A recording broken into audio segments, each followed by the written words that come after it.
ಕಾರಣದಿಂದ ಸಾವು ಬಂದಿದ್ದ ಒಂದು ಕಾರಣವಾಗಿ ಅವರ ದೇಹವನ್ನ ತೆಗೆದುಕೊಂಡಿಲ್ಲ. ಹಾಗಾಗಿ ಕುಲಶೇಖರಿಯವರು ತಮ್ಮ ಬದುಕಿನಲ್ಲಿ ಮತ್ತು ಬರಹದಲ್ಲಿ ಹೇಳಿದ ಹಾಗೆ ಸುಮಾರು ಆ ವಿಚಾರವಂತಿಕೆಯನ್ನ ಬದುಕಿ ಹೋಗಿದ್ದಾರೆ. ಬದುಕಿನ ನಂತರ ಕೂಡ ಅದನ್ನು ಸಾಧಿಸಿದ್ದಾರೆ. ಅವರ ಕುಟುಂಬ ವರ್ಗಕ್ಕೆ ನಾನು ನಮಿಸೋದಕ್ಕೆ ಇಷ್ಟಪಡ್ತೀನಿ. ನನಗೆ ಕುಲಶೇಖರಿಯವರು ಪರಿಚಯ ಆಗಿದ್ದು ನಾನು 1987ರಲ್ಲಿ ಕರ್ನಾಟಕ ಲೇಖಕಿಯರ ಸಂಘದ ಸಹ ಕಾರ್ಯದರ್ಶಿಯಾಗಿ ಓರ್ವ ಕಿರಿಯ ಲೇಖಕಿಯಾಗಿ ಆಗಷ್ಟೇ ನಾನು ಓದು ಮುಗಿಸಿ ಕೆಲಸ ಸೇರಿದ್ದೆ. ಅವರು ನನಗಿಂತ ಸುಮಾರು 20 ವರ್ಷಕ್ಕೆ ದೊಡ್ಡವರು. ಆಗ ಲ್ಯಾಂಡ್ಲೈನ್ ಕೂಡ ಇಲ್ಲದಂತ ಒಂದು ಕಾಲ. ನಾವು ಸಂಘದ ಕೆಲಸ ಮಾಡಬೇಕು ಅಂದ್ರೆ ನಮ್ಮ ಕಾಲ ಬಲದಿಂದಲೇ ಓಡಾಡ್ಕೊಂಡು ಹಿರಿಯ ಲೇಖಕಿಯರ ಒಡನಾಟ ಸಿಕ್ತು. ಅವ್ರ ಮನೆಗಳಿಗೆ ಹೋಗೋದು, ಅಡ್ರೆಸ್ ಹುಡ್ಕೊಂಡು ಹೋಗೋದು. ಹಾಗೆ ಹುಡುಕ್ ಹೋದಾಗ ನಮ್ಮ ಮಲ್ಲೇಶ್ವರಂನ ಆ ಒಂದು ಮುಖ್ಯ ರಸ್ತೆ ಮೇಲೆ ಕ್ಷಿತಿಜ ಅಂತ ಅವ್ರ ಮನೆ, ಅವರ ಮನೆಯ ಹೆಸರೇ ನನ್ನ ಆಕರ್ಷಿಸಿತ್ತು. ಆ ಪ್ರಥಮ ಭೇಟಿನ ಕೇಳಿದಾಗ ಅದು ನನ್ನ ಮೊದಲ ಕವನ ಸಂಕಲನ ಅಂತ ನನಗೆ ಆ ಕವನ ಸಂಕಲನವನ್ನು ಕೊಟ್ಟಿದ್ರು. 1975ರಲ್ಲಿ ಅನ್ಸುತ್ತೆ. ಅಂತಾರಾಷ್ಟ್ರೀಯ ಮಹಿಳಾ ವರ್ಷ ಘೋಷಣೆಯಾದಂತಹ ಸಂದರ್ಭದಲ್ಲಿ ಅವರು ಬರೆದಂತಹ ಆ ಕವನ ಸಂಕಲನ ಕ್ಷಿತಿಜ.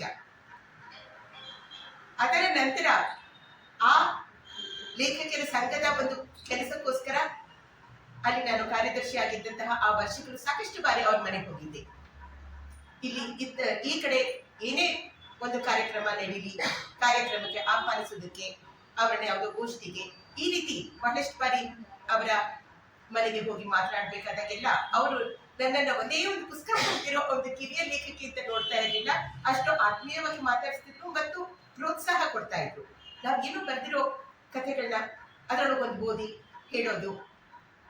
ಅನುಪಮ ನಿರಂಜನ ಹೇಗೆ ಪ್ರೋತ್ಸಾಹ ಕೊಡ್ತಾ ಇದ್ರು ಅಂಥದ್ದೇ ಅವರ ಮನೆಗೆ ಹೋದ ಸಂದರ್ಭದಲ್ಲಿ 4 ಒಳ್ಳೆಯ ಮಾತುಗಳು ಆ ವಯಸ್ಸಿನಲ್ಲಿ ನಮಗೆ ಎಲ್ಲಿಂದ ಬಂದು ಖುಷಿ ಕೊಡ್ತಾ ಇತ್ತು. 1994ರ ನಂತರ ನಾನು ನನ್ನ ಕೆಲಸದಲ್ಲಿ ವ್ಯಸ್ತನಾಗಿದ್ದೆ. ಈ 30 ವರ್ಷಗಳಲ್ಲಿ ನಾನು ಅವ್ರನ್ನ ಭೇಟಿ ಮಾಡಿದ್ದು ಕೆಲವೇ ಬಾರಿ. ಆದ್ರೆ ಪ್ರತಿ ಬಾರಿ ಅವ್ರ ಮನೆಗೆ ಹೋದಾಗ ಅವ್ರದೊಂದು ಪುಸ್ತಕ ಕೊಡ್ತಾ ಇದ್ರು. ಆಗ್ಲೇ ಆತ್ಮಚರಿತ್ರೆ ಕೂಡ ಕೊಡ್ತಾ ಇದ್ರು. ನಾನೇನು ಅಲ್ಲ ಅಂತ ಬಂದಿದ್ರು. ನನ್ ಮೇಡಮ್, ನೀವು ಎಲ್ಲವೂ ಆಗಿದ್ದೀರಾ, ನೀವು ಏನನ್ನ ಯೋಚಿಸಿದ್ರಿ, ಕೆಲವು ಬಾರಿ ಹೇಳೋದೊಂದು ಮಾಡೋದೊಂದು, ಬದುಕು ಬೇರೆ ಬರಹ ಬೇರೆ ಆಗಿರುತ್ತೆ. ಅವರಲ್ಲಿ ಆ ವ್ಯತ್ಯಾಸ ಕಂಡಿರ್ಲಿಲ್ಲ. ಅದು ಬಹಳ ಖುಷಿ ಕೊಡ್ತಾ ಇದ್ದ ಒಂದು ವಿಚಾರ ನನಗೆ.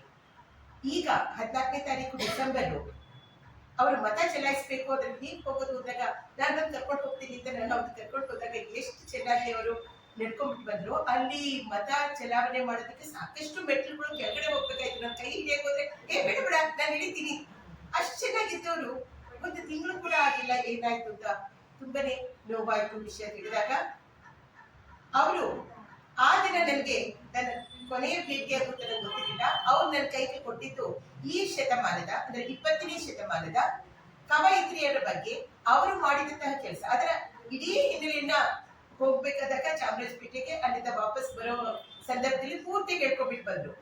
ನಾನು ಆ ಪುಸ್ತಕವನ್ನೇ ನೋಡಿ, ಅಷ್ಟು ದೊಡ್ಡ ಪುಸ್ತಕ ಅದು. ಯಾಕಂದ್ರೆ 248 ಕವಯಿತ್ರಿಯರನ್ನ ಅವರು ಗುರುತಿಸಿ ಶೋಧಿಸಿ ಅವರು ಬರೆದ ಕಾಲದಲ್ಲಂತೂ ಇವತ್ತಿನ ತರಹ ಅಂತರ್ಜಾಲ ಇರ್ಲಿಲ್ಲ. ಇವತ್ತು ಅಂತರ್ಜಾಲ ಇದ್ರು ನಿಮ್ಗೆ ಕನ್ನಡದ ವಿಷಯಗಳು ಅಷ್ಟೊಂದು ತಿಳಿಯಲ್ಲ. ಅದರಲ್ಲೂ ಕನ್ನಡದ ಲೇಖಕಿಯರು ಕವಯಿತ್ರಿಯರ ವಿಷಯಗಳು ಅಷ್ಟೊಂದು ಸಿಗೋದಿಲ್ಲ.